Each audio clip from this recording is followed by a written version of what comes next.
Hello, bonjour la famille, j'espère que vous allez bien. Le leader Jordan.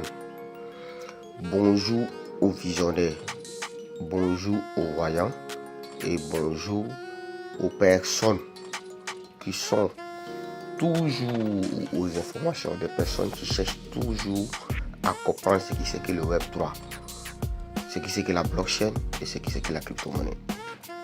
Aujourd'hui, nous allons parler de notre crypto-banque Bitness et on va parler de pourquoi Bitness est si sécurisé, pourquoi Bitness est si fiable, transparent. Et dans cette vidéo, je vous prie de suivre avec moi parce que je vais aller pas à pas, c'est-à-dire de façon pratique, pas à pas, sur plusieurs étapes. Pour ceux qui ne savent pas c'est quoi Bitness, Bitness est un smart contract, une crypto-banque de prêts, d'épargne et d'apport de liquidité.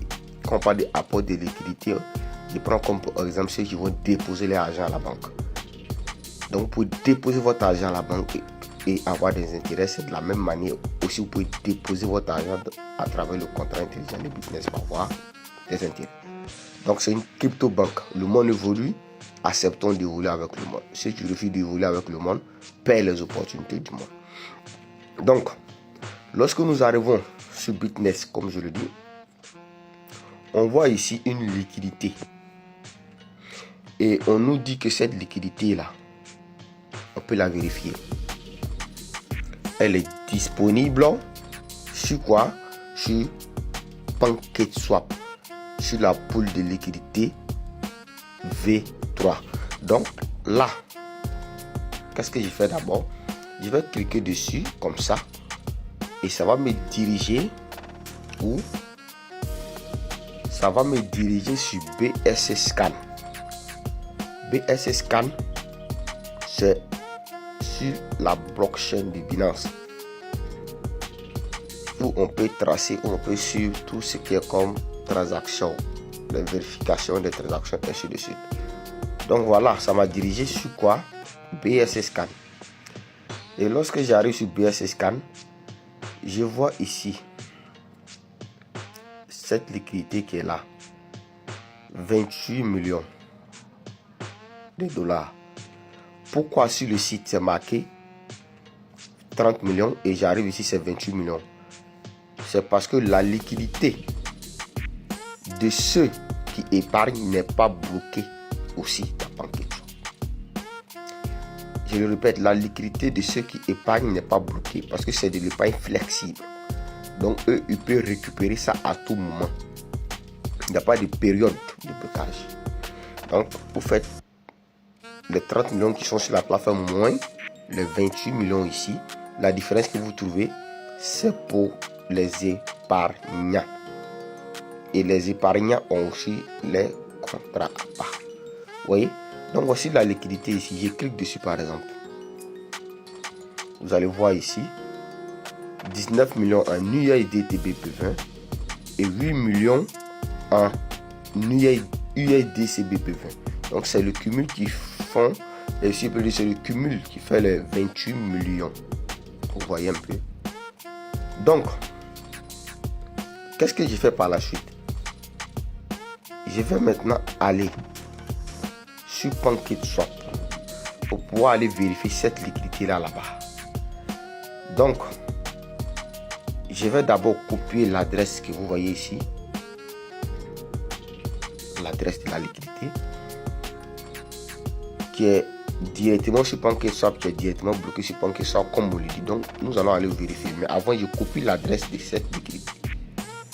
Et je vais sortir à nouveau pour venir utiliser un VPN. Pourquoi j'utilise un VPN avant d'aller sur PancakeSwap? J'utilise un VPN parce que PancakeSwap ne passe pas ici en Côte d'Ivoire. Je ne sais pas pourquoi. Ça, c'est entre PancakeSwap et nos autorités. Donc, pour pouvoir aller sur PancakeSwap, je suis obligé de passer par un VPN. Donc, étant ici, je fais quoi? J'ai écrit PancakeSwap Voilà. PancakeSwap.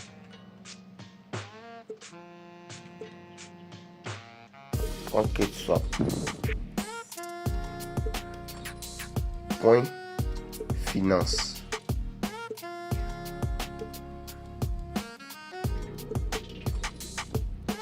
PancakeSwap.finance et je lance. Voilà. Je suis sur la plateforme PancakeSwap. Vous voyez avec moi. Et lorsque j'arrive sur la plateforme PancakeSwap, je regarde ici en bas. Earn, parce qu'on parle de liquidité. En bas ici, où c'est écrit Earn, c'est là que j'écris. Et je clique dessus. Et lorsque je clique dessus, je vois ici Farm Liquidity.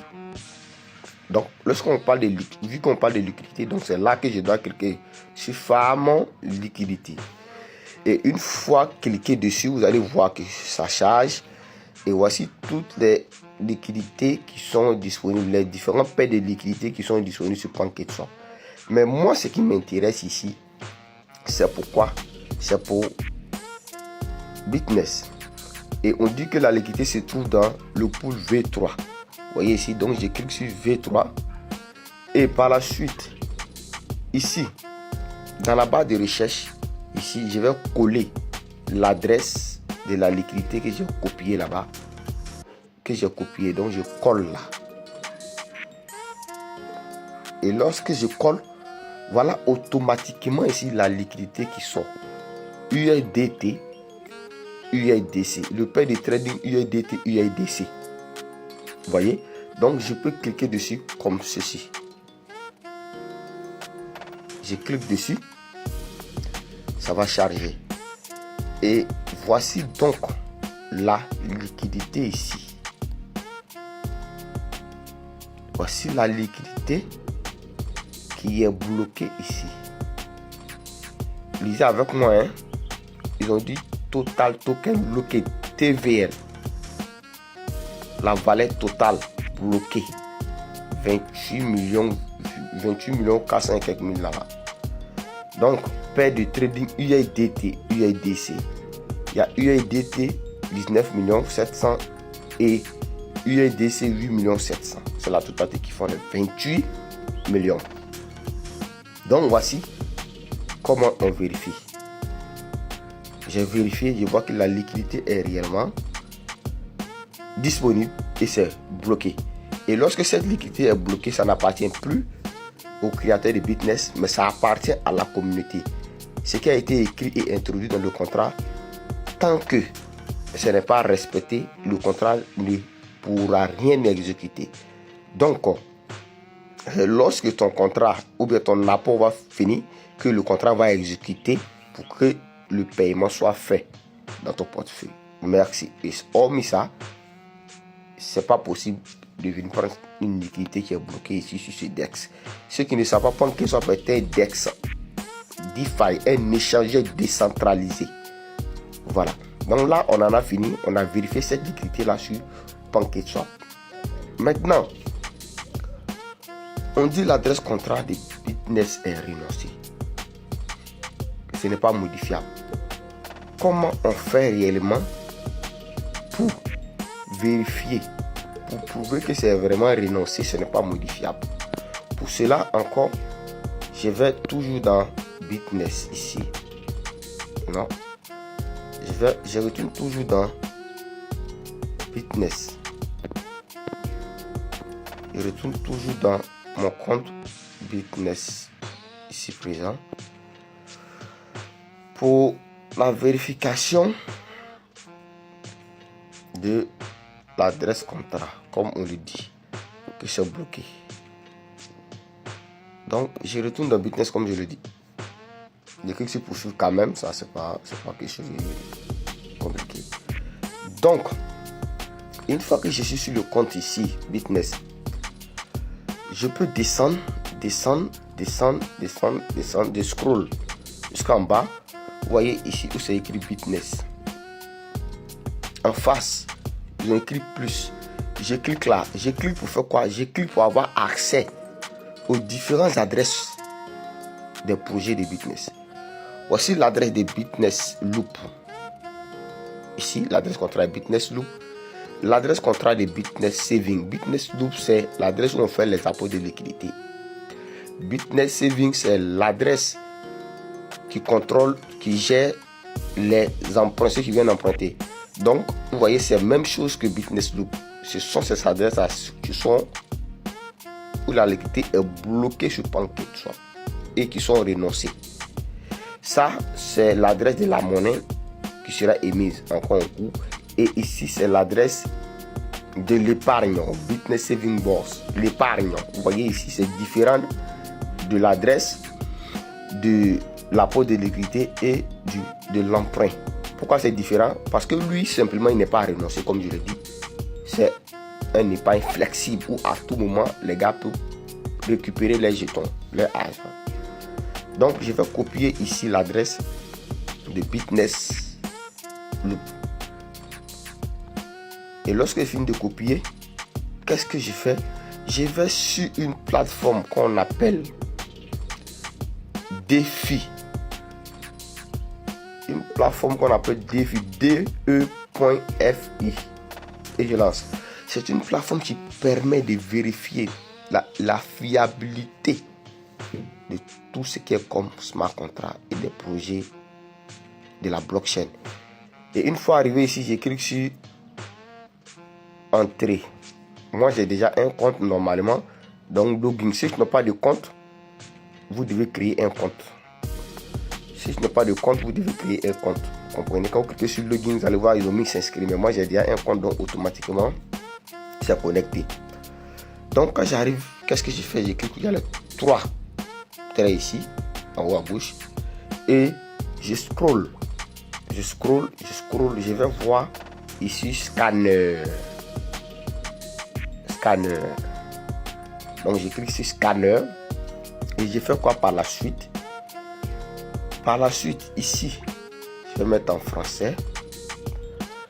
Ici, où ils ont mis scanner n'importe quel contrat intelligent, jeton ou NFT. Donc, dans cette barre de recherche, je colle ici l'adresse de Bitness. Donc, qu'est-ce que vous voyez ici? Vous voyez ici Bitness. Je clique par la suite sur Bitness. Et ça va charger. Ça va charger. Et ça va charger. Ça va charger. Ça va faire tout ça comme de analyse. Ça va faire sortir tout ce qui se cache dans ce contrat-là. Tous les éléments qui se cachent dans ce contrat. Ce qui est bon comme ce qui n'est pas bon. Donc, ça continue de charger. C'est comme ça on vérifie un contrat intelligent. Peu importe le projet dont les gens vont venir vous parler. Pour dire c'est un smart contrat de rendement.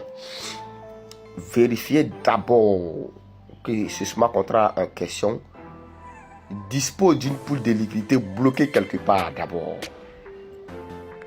Si ce n'est pas le cas, s'il n'a pas de pool de liquidité sur un DEX, là ça craint. Vous comprenez? Si il n'a pas de pool de liquidité sur un index, là ça crée. Donc ça sort score défi. Voilà, score défi. On ne tient pas trop compte de ce score défi là. Voilà, ce n'est pas ce qui est plus important. On cherche des éléments plus importants que ça. Donc ne vous fiez pas au score défi que vous voyez ici. Ça fait ce défi, tout ça, ne vous fiez pas à ça. Lorsque vous venez, vous cherchez l'essentiel. Je traduis toujours en français. L'essentiel, c'est quoi ici? L'essentiel, vous voyez, voilà, la date du déploiement, l'âge du contrat. Et ici, l'adresse du contrat, voici l'adresse du contrat de Bitness Loop. L'adresse du créateur, voici l'adresse du créateur. Et ce qui est important, c'est l'adresse du propriétaire. Propriétaire du contrat. Vous voyez, c'est 000, c'est-à-dire c'est nul, c'est renoncé. L'adresse a été renoncée. L'adresse est nulle. Vous voyez.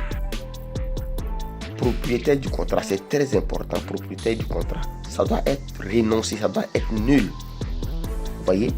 Et lorsqu'on descend, on voit ici les éléments que vous voyez ici. Aucune fonction de retrait n'a trouvé. Aucun risque de réentrée n'a été détecté. Ainsi de suite. Vous voyez les éléments. Donc il y a absolument rien à signaler. S'il y avait quelque chose à signaler, vous allez voir ces éléments-là aller sortir quelque part en bas ici en vert. Et ils vont expliquer les éléments qui sont à signaler, qui craignent, qui sont dangereux pour le contrat. Donc voici comment vérifier la crédibilité du contrat de Business Loop. Donc il ne peut plus modifier ce contrat-là. Du coup, le projet appartient à la communauté que nous sommes. Maintenant, je vais aller prendre un autre contrat. Par exemple, d'un autre projet que je vais copier ici. Et je viens ici, toujours dans la partie où il y a les 3 traits, et je cherche quoi? Scanner. Une fois là, je fais quoi? Je colle toujours l'adresse dans la barre de recherche. Et vous voyez, voici, ça sort sans nom, ça sort Tether USD, réseau Polygon. Donc je clique sur aussi l'adresse en question. Et ça charge. Et ça va faire sortir tous les éléments. Ça va détecter tous les éléments, tout ce qui est bon et tout ce qui n'est pas bon. Je traduis toujours en français pour que vous suivez avec moi. Donc le score défi, comme je le dis, ne vous fiez jamais à ça. Si vous fiez du score défi pour faire vos analyses, ils vont toujours partir avec votre argent. Merci. Et lorsque vous descendez ici, on descend, on voit ici l'adresse du contrat. Ok. Créateur du contrat. Ok. Propriétaire du contrat. Ok. C'est renoncé. L'adresse est nulle. C'est-à-dire le créateur a renoncé au contrat. Mais lorsque nous descendons ici, on signale des risques majeurs. Quand on était sur le contrat Business Loop, je vous avais dit s'il y avait des problèmes, vous allez voir en bas ici, ils ont signalé les risques là en vert. On regarde ici, il y a des risques majeurs ici. 4 grands risques qui sont signalés ici en vert. On nous dit ici que une grande quantité de ce jeton peut être émise par un portefeuille privé ou un contrat. Donc là, c'est dangereux. C'est dangereux. Et encore, on nous dit, mise à niveau du proxy, ce contrat peut être mis à niveau, modifiant ainsi ses fonctionnalités. Donc le créateur a renoncé, mais il a la possibilité de venir après mettre à niveau, c'est-à-dire modifier encore. Donc si cette personne peut modifier, c'est que cette personne peut faire quoi par la suite? Vider la caisse. Vider la caisse en crypto, c'est-à-dire balayer tout l'argent qui est disponible sur le contrat. Fuir avec. Envoyer l'argent sur votre adresse et c'est fini. Vous ne pouvez plus rien faire. Il n'y a plus de liquidité. Voyez. Et encore lorsqu'on poursuit, on dit vulnérabilité des drains de jetons. Les fondateurs de ce contrat peuvent être vulnérables à un drainage par leur propriétaire, par le biais d'un exploit d'approbation. Voilà. Donc il suffit que ce contrat-là, il revienne, il change et il vide la caisse, c'est fini. Et risque de vidage, un portefeuille privé possède un pourcentage important de ces jetons, de l'offre de ces jetons. Donc ce contrat est renoncé, mais en réalité c'est dangereux. C'est dangereux parce que la personne peut venir modifier sur le champ et à la minute il modifie, à la seconde il vide tout l'argent qui est sur le contrat. Donc voici la différence. Un contrat peut être renoncé, mais c'est dangereux. Pourquoi? Parce que il y a la possibilité de modifier. Donc ce contrat, la personne a la possibilité de modifier. Donc je vais revenir encore sur Business Loop. Je vais encore aller prendre le contrat de Business Loop ici pour encore refaire la vérification. Ce contrat n'est pas un contrat de Business Loop, c'est un contrat d'un projet que j'ai étudié comme ça, où ils font les tapailles pour dire que c'est renoncé, mais ils oublient que c'est modifiable. Et lorsqu'ils modifient, ils vident la caisse. Donc, je recolle ici. Voilà, je vais toujours dans Scan. Et je vais toujours coller l'adresse de Bitness Loop. Ça sort automatiquement Bitness. Et vous allez voir encore que ils n'ont pas, Bitness n'a pas ces options-là. Ça n'a pas été signalé ici. Vous allez comprendre. Ça n'a pas été signalé. Les parties vert que nous venons de voir là n'ont pas été signalées ici. Je vais mettre toujours en français. Ne vous fiez jamais, comme je lis, au score défi. Donc, vous voyez, les parties verts là n'existent pas. C'est-à-dire ces risques-là n'ont pas été signalés ici. Voilà. Le contrat appartient totalement à la communauté. C'est la décentralisation totale.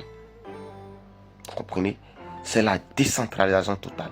Donc, je viens de vous montrer comment vérifier un contrat intelligent qui est renoncé, mais qui est modifiable. Quand on dit renoncer qui est modifiable, ça veut dire c'est renoncer, mais on peut modifier et vider la caisse.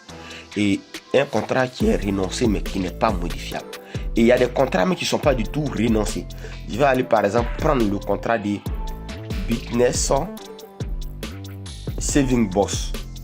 Ici. Le contrat de ceux qui font l'épargne. Normalement, ça ne doit pas être renoncé. Pourquoi? Parce que les gars peuvent récupérer l'argent à tout moment. Ils déposent à la seconde, s'ils veulent récupérer aussi, ils récupèrent. Donc, ce contrat ne doit pas être renoncé. Vous voyez? Donc, je mets, ça sort tout le Bitness, je clique dessus. Je clique dessus. Je clique dessus. Ok. Je clique dessus, ça va s'afficher. Ça, c'est le contrat de Bitness Saving Box. C'est-à-dire le contrat des épargnants. Et je le dis, je le répète, ça ne doit pas être bloqué. Parce que eux, ils récupèrent l'argent à tout moment. Ils déposent à la minute, ils récupèrent à la seconde. Ça dépend de lui. Voilà. Voilà. Ok, c'est pas renoncer exactement. Voilà. Donc, le contrat intelligent en question, le contrat du créateur et le contrat du propriétaire. Donc, ce n'est pas renoncer. Pourquoi? Parce que on doit récupérer, il doit récupérer l'argent à tout moment. Malgré même que ce n'est pas renoncé, il n'y a pas de vulnérabilité qui a été trouvée. Si on peut le dire, ouais, il y a un peu de vulnérabilité qui a été trouvée, ça c'est forcément. Pourquoi? Parce que ce n'est pas renoncé. Donc, ça ne doit pas être renoncé parce que c'est un épargne flexible. Les gens doivent récupérer l'argent à tout moment. Donc, c'est tout à fait normal. Donc, famille, en réalité, voici comment vérifier un contrat intelligent pour ne pas vous faire avoir. Si vous partez trouver que c'est renoncé mais c'est modifiable, sachez prendre vos risques. C'est votre argent de toute façon, personne ne va vous empêcher d'investir. Donc voici donc en réalité la sécurité, la fiabilité de Bitness. Pourquoi Bitness est si sécurisé? Voici la raison pour laquelle la liquidité est bloquée ici sur PancakeSwap, comme nous venons de le vérifier ici ensemble. Et aussi, le contrat est totalement renoncé. Donc, nous sommes dans le Web3. Nous sommes dans la crypto-banque. Et sachez que dans le Web3, tout ce qui se passe dans notre monde réel sera transféré dans la blockchain. Donc, profitons maximum de notre crypto-banque Bitness. Et vous avez les armes nécessaires pour faire les vérifications vous-même. Et ne plus jamais vous faire avoir par les soi-disant contrats intelligents. Les éléments dont j'ai cités sont très importants. 1. Il faut que le contrat soit renoncé et non modifiable. Si c'est renoncé et que c'est modifiable, c'est dangereux. Et de 2, ce contrat en question-là doit avoir une liquidité bloquée sur un échangeur décentralisé appelé DeFi, où il n'y a pas contrôle des humains dessus. Si ce n'est pas le cas, c'est aussi dangereux. Et Bitness remplit toutes les conditions. Donc, sachez que Bitness, c'est un projet et ça n'a même pas encore commencé. Pourquoi? Parce qu'il y aura les échangeurs centralisés comme décentralisés. Ils auront les portefeuilles. Donc, construisons ensemble Bitness et travaillons ensemble. Sur ce, on est ensemble le leader Crash Jordan depuis la Côte d'Ivoire.